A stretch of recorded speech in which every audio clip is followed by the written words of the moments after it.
Bonjour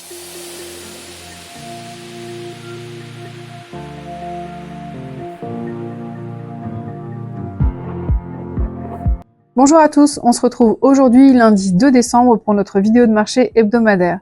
Mais avant de démarrer, nous allons vous présenter une nouveauté que nous avons mise en place sur l'application Stofitra. C'est un outil d'aide à la décision et au suivi de votre commercialisation que vous pouvez retrouver à la fois donc du coup sur l'application et sur l'extranet. Voilà, donc nous allons vous la présenter et en espérant que ce soit un outil qui vous sera utile par la suite. Pour pouvoir en fait avoir la possibilité de regrouper finalement tous vos contrats sur un seul et même outil. Nous sommes actuellement sur l'extranet dans l'onglet Ma Collecte de l'application ou extranet. Vous avez sur le haut de cet onglet les différentes cultures que l'on peut mettre en marché, avec également les différentes campagnes. Donc ça tient sur plusieurs années, on peut choisir chaque année les surfaces, les productions et avoir nos camemberts en parallèle.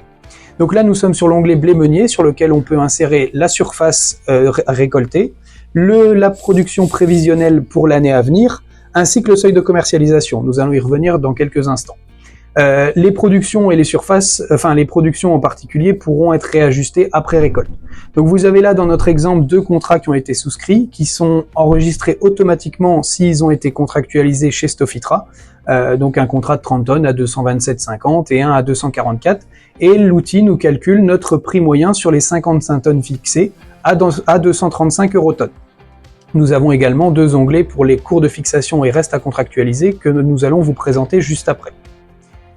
Nous avons ça par exemple voilà aussi sur les orges de brasserie où ici on voit aussi 2 contrats de 20 et 25 tonnes à 280 €, ce qui nous fait donc notre prix moyen de 280 € tonnes.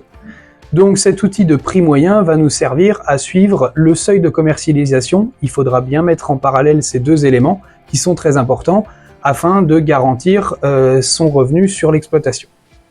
Pour terminer, sur l'onglet Colza, c'est donc là qu'on voit l'exemple des contrats en cours de fixation, donc la partie jaune, qui correspond en fait aux contrats marché à terme ou options, qui sont des ventes déjà effectuées, mais dont le prix final reste à définir en fonction des fixations de base et des qualités. Et si vous avez une partie grisée, c'est vraiment un volume qui n'a pas du tout été contractualisé et qui est en attente de couverture.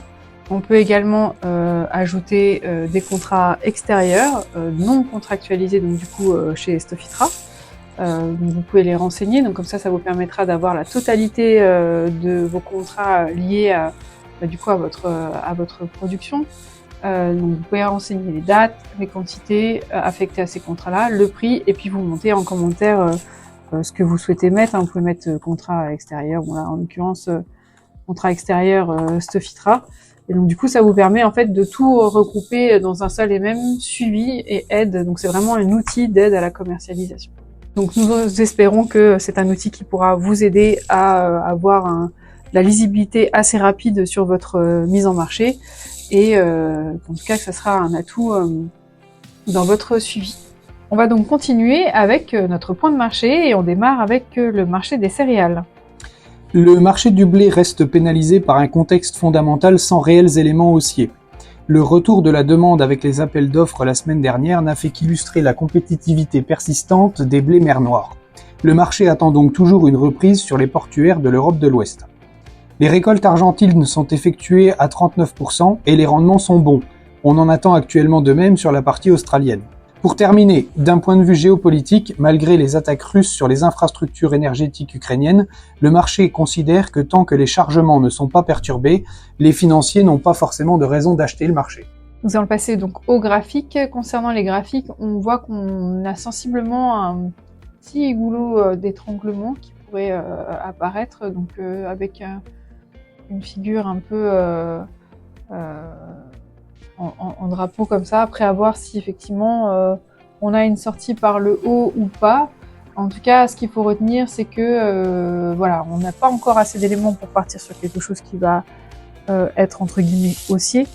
Donc là, on est plutôt sur une phase de consolidation, très clairement là pour cette semaine,